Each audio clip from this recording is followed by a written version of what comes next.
नमस्कार, मी ॲडव्होकेट सागर वाकळे. आज उशिरा आलेले शहाणपण म्हणून का होईना, केंद्रीय मंत्रिमंडळाने public examination prevention of unfair means amendment bill 2026ला मंजुरी दिली आणि ते केंद्रीय मंत्री जितेंद्र सिंग यांच्या माध्यमातून लोकसभेमध्ये ते मांडण्यातसुद्धा आलं. आता ज्याच्या माध्यमातून आपल्या सगळ्यांनाच माहिती आहे की देशभर कॉक्रोच जनता पार्टीच्या माध्यमातून जे काही आंदोलन झालं आणि नीट परीक्षेमध्ये झालेला घोटाळा आणि या संदर्भामध्ये सार्वजनिक ज्या काही परीक्षा घेतल्या जातात त्या परीक्षांमध्ये गैरमार्गाचा वापर केला गेला आणि त्याच्या माध्यमातून भारतभर अनेक जे आरोपी आहेत ते पकडले गेले. मात्र मूळ 2024ला आलेला हा जो कायदा आहे त्या कायद्यामध्ये तितक्या शिक्षेची तरतूद नसल्याकारणाने आता नवीन विधेयका माध्यमातून 10 वर्षापर्यंतची शिक्षा आणि 10 कोटी रुपयापर्यंतचा आर्थिक दंड अशा प्रकारची थोडीशी जास्त जी शिक्षा आहे त्या शिक्षेची तरतूद करण्यात आली. आणि एकीकडे हे सगळं होत असतानाच महाराष्ट्रामध्ये मात्र एक हादरवून सोडणारी बातमी समोर येते. आता ते किती खरं किती खोटं हे चौकशी अंतीच आपल्याला पाहायला मिळेल. मात्र ती बातमी ज्या व्यवस्थेच्या संदर्भामध्ये आहे किंवा ज्या संस्थेच्या संदर्भामध्ये आहे ती संस्था, ती इन्स्टिट्यूशन ही निश्चित घटनात्मक आहे. राज्यघटनेमध्ये ज्या संस्थेच्या एकूण रचनेची तरतूद असते त्यांना स्वायत्त मानलं जातं. ते लोकांप्रती उत्तरदायी आहेच आणि विशेष करून प्रशासनाच्या प्रति उत्तरदायी आहे. कारण राज्यसेवेतील गट अ, ब, क च्या परीक्षा घेण्याचं काम ती संस्था करते. अर्थात सगळ्यांना माहिती आहे ती म्हणजे MPSC किंवा महाराष्ट्र लोकसेवा आयोग. आणि या महाराष्ट्र लोकसेवा आयोगामार्फत घेतल्या गेलेल्या अन्न आणि औषध प्रशासनामध्ये काम करणारे जे निरीक्षक आहेत किंवा ज्याला आपण इन्स्पेक्टर म्हणतो त्यांच्या 154 जागांच्या भरती प्रक्रियेसंदर्भामध्ये जाहिरात क्रमांक 16/2025 ह्या जाहिरातीच्या संदर्भामध्ये घेण्यात आलेली जी परीक्षा होती 22 मार्च 2026ला त्या परीक्षेमध्ये त्या परीक्षेचा जो पेपर आहे तो पेपर 20 मार्चलाच महाराष्ट्राच्या समाज माध्यमांवरती गेल्याबाबतची तक्रार ही MPSCलाच एका विद्यार्थ्याने मेलद्वारे कळवलं होतं आणि तदनंतर अनेक मेल त्याच्यामध्ये आले.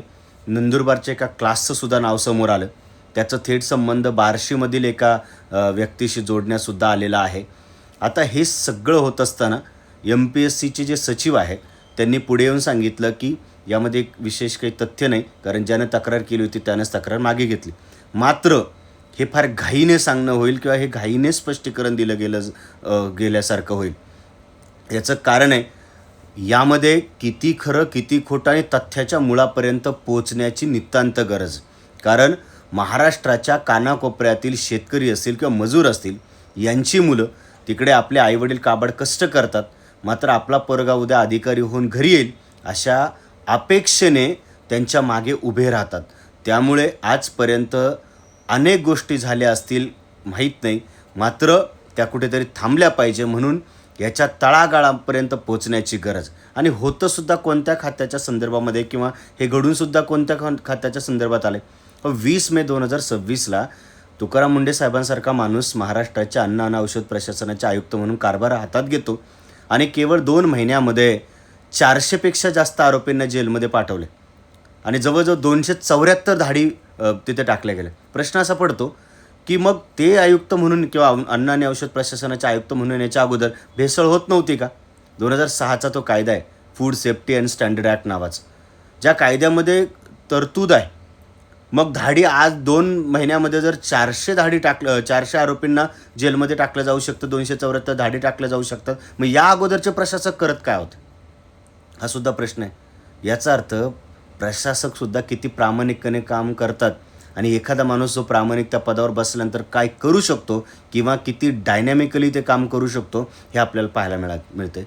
आणि त्यांनी ज्या खात्याचा कारभार घेतला, अर्थात त्यांचा या गोष्टीशी दुरान्वय संबंध नाही, कारण ते येण्याच्या अगोदर ती परीक्षा झाली आणि ती परीक्षासुद्धा MPSC मार्फत घेतली गेली, त्यामुळे याचा आणि त्यांचा काही संबंध नाही. परंतु हे सगळं जे घडत असताना आज तरी आपण त्याच्यावरती कुठली वाच्यता करणार नाही.